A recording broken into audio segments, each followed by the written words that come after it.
Reese stepped up to my side. As High Lady Feyre is no longer my emissary to the human world, he gave Nesta a tentative smile. Want the job. Out of all the ACOTAR books so far, this one is the most plot heavy. There's also a lot of lore that's been dropped in this book, which is really freaking cool. The world building has been expanding. And this is like my first SJM series, but I'm aware that like all of her series, Thorn of Glass and Crescent City, are all connected with ACOTAR. Like they're all, I don't know yet. My friend has a theory and she's like, I can't tell you what the theory is and how I believe they're connected until I've read all the series, but they're all in the same universe and they're connected somehow. So there's been a few hints of stuff being dropped. Well, one of the things that I have read so far, there is a fae in this story called the Bone Carver. And we discover that he has a sister, which is the Weaver. And then we also find out that the Bone Carver has a brother. We know what his name is, but we haven't met him. I don't know what he is. I know that they're all death gods, essentially, but there was supposedly a fae warrior that has tried to kill them and failed. My theory right now, based off my only knowledge in ACOTAR, is that could be someone in the Throne of Glass series, potentially. So that's really cool. And then currently in this book, there has been a lot of discussion because they are fighting to stop Hybern, which is essentially a group of evil fae that believes in enslaving humans. They want it to go back to the old ways. They want to be powerful. They want to be cruel. They're fighting against that. And Reese has always had this beautiful idea that humans and fae could coexist and we could be happy and harmonized. So that, I believe, could be the Crescent City series. Just kind of me trying to connect the dots, if you will, because I think it's so freaking cool. Like, as a fantasy nerd, like, it's really hard because if you watch my previous video on A Court of Mist and Fury, my video essay, that book touched me and affected me in so many ways due to like my mental health journey and the way that Reese, I'm gonna get emotional again, you guys, like how Reese and the Inner Circle helped Feyre through her struggles by them sharing their struggles and what they do every day to work on it. And so like, it's really hard because character-wise, there's so much that I connect to in the second book. And there's also a lot of cool fantasy stuff. But fantasy-wise, like, it's this book so far.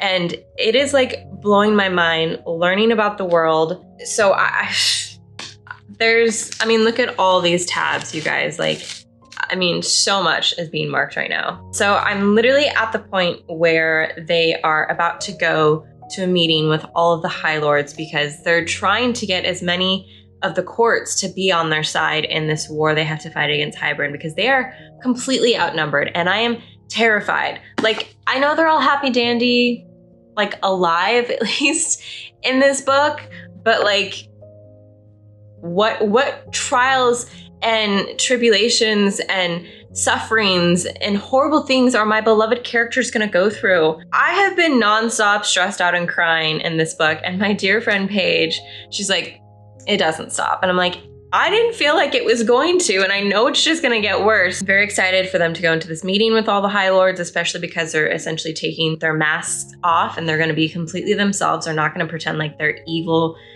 fae from the Night Court anymore. Like, they're showing their true selves to win over these High Lords so they can fight against Hybern. And it's really important because Summer Court just got attacked and it was really, really scary. And Hybern seems to know their history, their weaknesses.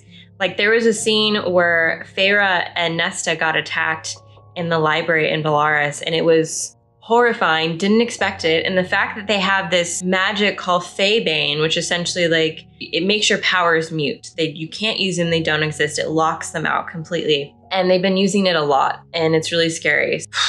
I will try to limit spoilers, but for this series, because it's so popular and so many people have read it, and I am very stressed out. You guys are my therapy, so there are gonna be spoilers. I'll try to keep it limited, but spoilers. That's how we do here on this channel. You guys, I am already broken. What color was I using? Like, I am literally already broken, and I just started this. I'm gonna try not to do this for like everything, otherwise we're gonna be here all day. But Nesta, which I totally respect, she did not want to go to this war with the High Lords. She said to Feyre's face, I am not telling them what happened. I'm not begging, I'm not groveling for what they did this to me. And then they're getting ready to leave, and she comes down, and the page before, she says, I'm going with you. And then here, no one said anything. Nesta only lifted her chin. I'd never seen her stumble for words. I do not want to be remembered as a coward. No one would say that, I offered quietly. I would. Nesta surveyed us all, her gaze jumping past Cassian, not to slight him, but avoid answering the look he was giving her. Approval. More. It was a distant thing, she said. War. Battle.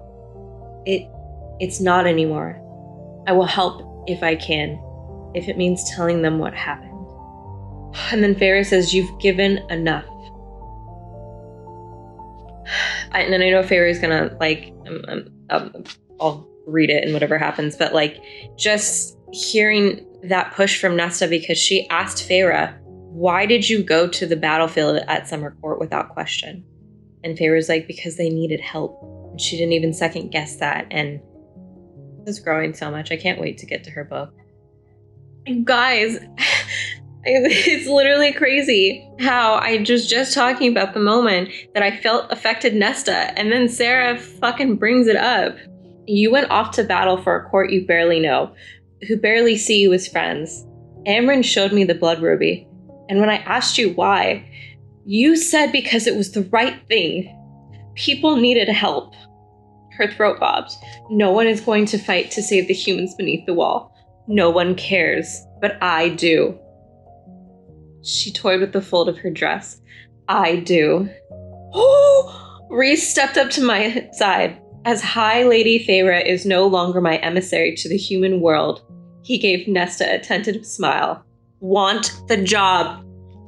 I am so proud of Rhys in this moment because, he has so many feelings towards Nesta because of the way she treated Feyre growing up and, didn't help her and wasn't there to support her.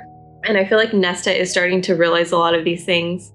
And this is a huge part of what I want to talk about in my video essay is, about fighting for what's right and standing up for people when it matters and going to war even when it seems insanely hard and impossible to win. If you haven't read an SJM book, there is so much in these books. You need to read them. I'm wincing because I know what's about to happen and I'm not emotionally ready for it.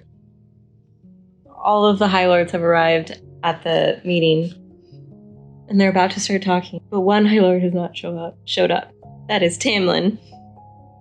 They're asking Rhys to explain why they're there. So you've called us to do what exactly? Helion challenged, bracing his forearms on his muscled gleaming thighs. Raise a united army? Among other things, Rhys said mildly. It was almost the same, the entrance. Almost the same as that night in my family's old cottage when the door had shattered and a beast had charged in with the freezing cold and roared at us. I am flinching. Sarah is giving me chills about this entrance because we do not know how Tam has felt since Feyre left the spring court and destroyed it. He did not bother with the landing balcony or the escorts. He did not have an entourage. Like a crack of lightning, vicious as a spring storm, he winnowed into the chamber itself. And my blood went colder than Callias's ice as Tamlin appeared and smiled like a wolf. This is gonna be so bad. This is gonna be so bad. And what I read was mostly the meeting with the High Lords. I want to punch Tamlin in the face. I understand he is heartbroken, but he put this upon himself and he said some of the most awful, cruel, horrible things.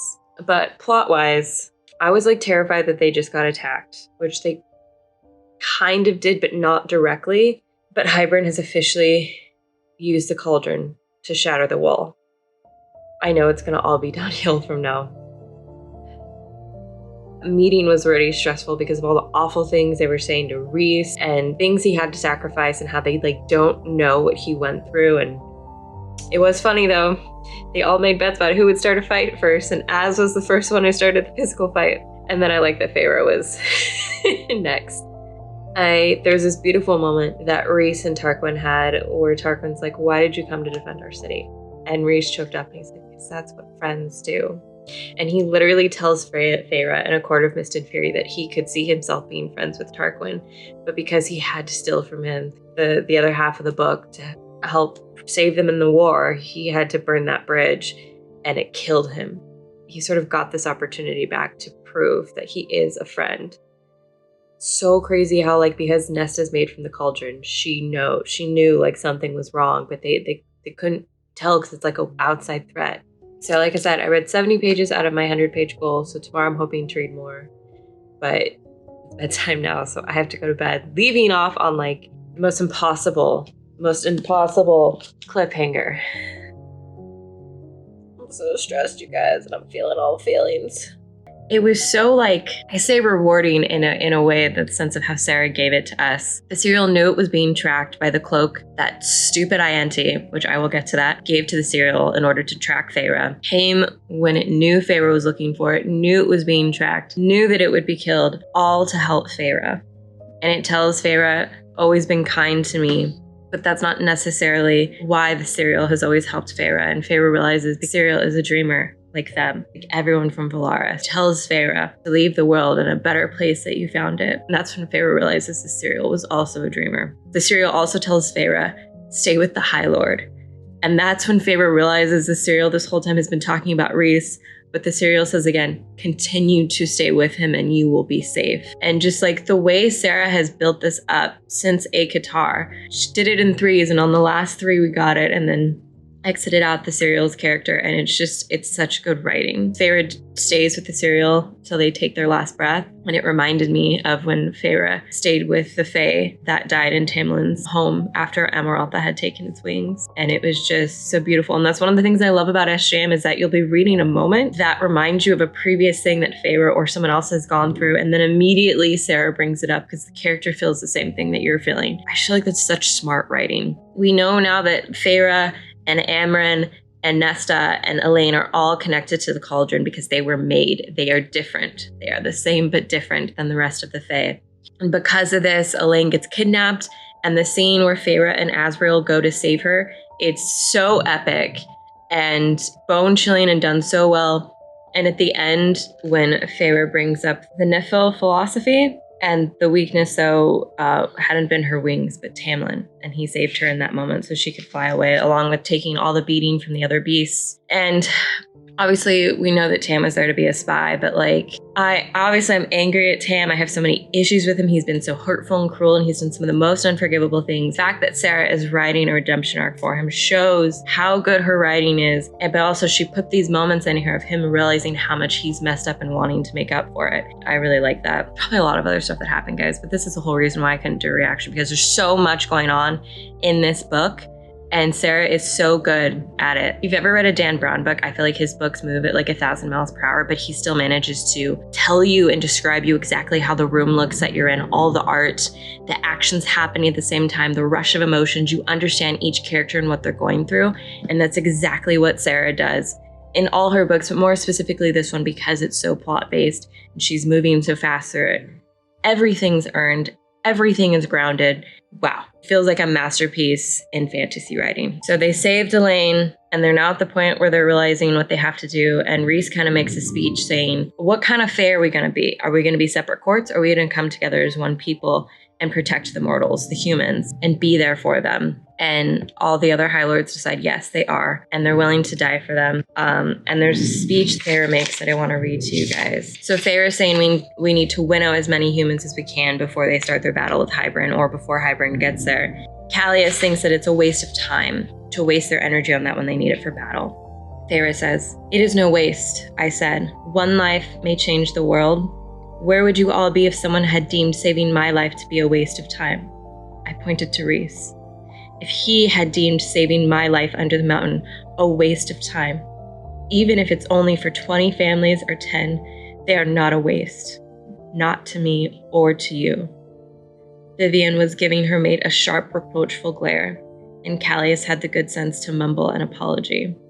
And it's so true because like Feyre saved all of them. She had no reason to. She did it for Tam, but at the end, she wanted to help all of them, save them. She is their curse breaker. That's when Amarin comes in and says that they all have to get to the cauldron, all of them that are made, because not only can they just stop the cauldron, they can stop all of Hybern's army. And they're about to go into battle.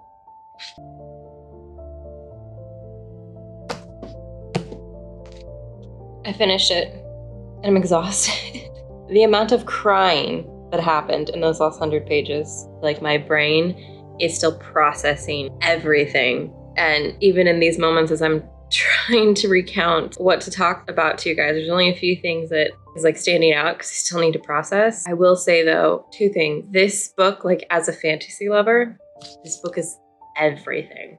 And I also didn't think I could love series as much as I love Lord of the Rings, especially because the way that this book deals with war and them fighting when it seems like it's an impossible fight, but they have to do it.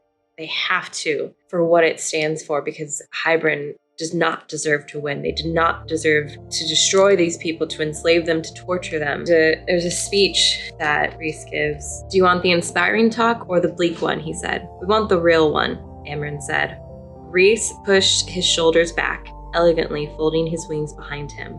I believe everything happens for a reason, whether it is decided by the mother or the cauldron or some sort of tapestry of fate. I don't know, I don't really care, but I'm grateful for it, whatever it is. Grateful that it brought all of you into my life. If it hadn't, I might have become as awful as that prick we're going to face today. If I had not met an Illyrian warrior in training, he said to Cassian, I would have not known the true depths of strength, of resilience, of honor, and loyalty. Cassian's eyes gleamed bright. Rhys said to Azriel, if I had not met a shadow singer, I would have not known that it is the family you make, not the one you were born into, that matters. I would not have known what it is to truly hope, even when the world tells you to despair. Azriel bowed his head in thanks. Mor was already crying when Rhys spoke to her. If I had not met my cousin, I would have never learned that light can be found even in the darkest of hells, that kindness can thrive even amongst cruelty. She wiped away her tears as she nodded. I waited for Amren to offer a retort, but she was only waiting. Rhys bowed his head to her. If I had not met a tiny monster who hoards jewels more fiercely than Firedrake. A quiet laugh from all of us at that. Rhys smiled softly. My own power would have consumed me long ago. Rhys squeezed my hand as he looked at me at last. And if I had not met my mate, his words failed him as silver lined his eyes. He set down the bond. I would have waited 5,000 more years for you, 1,000 years. And if that was all the time we were allowed to have, the wait was worth it. He wiped away the tears sliding down my face. I believe that everything happened exactly the way it had to, so I could find you. I can't even imagine like what Sarah was thinking and how she felt when she wrote that speech, figured out what Rhys was going to say, but it just felt like so perfect and poetic of them going into this battle, truly believing they weren't going to come out alive, but still saying, no, we are going to come out alive. We're going to see each other at the other end. It was everything. Feyre looked into the mirror, and I felt like it was so poetic for what she saw in the Ouroboros. Feyre says, myself. I said it last. I saw myself. It was perhaps the one thing I would never show anyone, how I cowered and raged and wept, how I had vomited and screamed and clawed at the mirror, slammed my fist into it, and then curled up trembling at that horrific and cruel selfish thing I'd beheld within that monster within me. And I'd kept watching, and I did not turn from it. And when my shaking stopped, I studied it, all those wretched things, the pride and hypocrisy and shame, the rage and the cowardness and the hurt. And then I began to see other things, more important things, more vital. And what I saw, I said quietly to him as the carver raised a hand. I think I loved it, forgave it, me, all of it. It was only in that moment when I knew, I understood what the surreal had meant. Only I could allow the bad to break me. Only I could own it, embrace it, and what I'd learned, that the Ouroboros had yielded to me. I feel like that was Sarah saying that, like, if you can truly face yourself, the good, the bad, the ugly, all the things that we don't want to see, it can make you stronger. And like when the serial says only you get to decide what can break you. You can break yourself, other things can break yourself, but you also have the choice to not allow them to. Tam came to the rescue with Baron, literally dragging him by his collar. Tamlin gets another kudos point. We had like everyone show up to the fight. Dracon and Miriam finally came, and then Vasa was there because that's what Feyre's dad was doing since A Court of Mist and Fury. He has been gone. So they had a lot of backup. It still was like not enough. Amren, I almost wanted to kill her just like Feyre because she tricked her and said that they had like this spell that could fix it. But then it almost felt like she was using Feyre to use the cauldron for her own benefit for something. But we found out it was actually Amren sacrificing herself. The serial said that there was something in the spell book and it was meant for Amren. It was how Amren could unleash herself in order to save her friends. She says to Varen in that moment that she, and Feyre, that she saw humans who loved, hated, and were jealous, had all these different feelings, and she didn't know if she could ever feel those things. And she thinks with Varen she came close, but I think she did understand love because she made the sacrifice for her friends because she loved them. I thought Amren died in battle. She used like her last dying breath to take out the last fleet. But then the cauldron had broken. So there's this specific thing that Sarah calls back to from ACOTAR that I want to read to you guys. And I think it's really important. And I don't know exactly what it means, but I think it means something. Feyre is essentially having to remake, because after they broke the cauldron, there was like this thing coming out of it that doesn't belong in their world. And so they have to fix the cauldron. And I felt like this thing from ACOTAR and the fact that it was being reflected now in this book, kind of like from a distant corner of my memory, my human mind, I remembered a mural. I had seen it at the Spring Court, tucked away in a dusty, unused library. It told the story of Prynthian. It told the story of the cauldron, this cauldron. And when it was held by female hands, all life flowed from it. I reached out mine, Rhys's powers rippling through me, united, joined as one, ask and answer. I just sometimes feel like everyone, like you're allowed to have like a favorite book from a series, but I feel like everyone shits on the first book, ACOTAR, and it's like, you guys, Sarah set up so much stuff in that book to propel all these moments to exist in the first place. And I just feel like you can't shit on it because it's so important, especially for moments like this and everything with the serial, which I'm gonna get to next. I know everyone's alive, they're all gonna be okay. But it didn't mean that I didn't bawl my eyes out when this happened. After Feyre and Rhys fixed the cauldron, it sucked the life out of Rhys and died. And so Feyre is like crying and yelling at everyone, do something to help save him. And she remembers the words from the serial. Stay with the High Lord, the serial's last warning, stay and live and see everything righted. So as everything is fading away, she has this slight bit of the bond left between them. And she holds on to it, just like Rhys held on to her and saved her life under the mountain. See, first book. She yells at everyone to bring him back, grasping, holding on to the bit of their bond. They all do. They all give him a piece of their life. And even Tamlin does, which is why I now forgive Tamlin, but I don't forget. He didn't have to save Rhys's life. He didn't have to become this bigger person. He didn't have to save Feyre at the Hybern camp and make sure she escaped and sacrifice himself. He did all these things, and he's an asshole. He said horrible, awful things. Feyre's begging him and pleading, and she says, please, I'll give you anything. Tamlin stood there staring down at me, his green eyes swimming with some emotion I couldn't place. Be happy, Feyre, he said quietly, and dropped that final kernel of light onto Rhysand. And then Feyre tells him everything. The first night they met, the voice that she heard beckoning to the hills, how she fell in love with him, and then when Rhys awakes, he says, stay with the High Lord. The way Sarah has just set everything up throughout these stories, and how everything is so did, and she's been hinting at all these things since book one. It's brilliant. And the emotions that I felt in this book, and just how she did it all so well, again, so earned, so grounded, it just affected me in the same way that I fell in love with Lord of the Rings.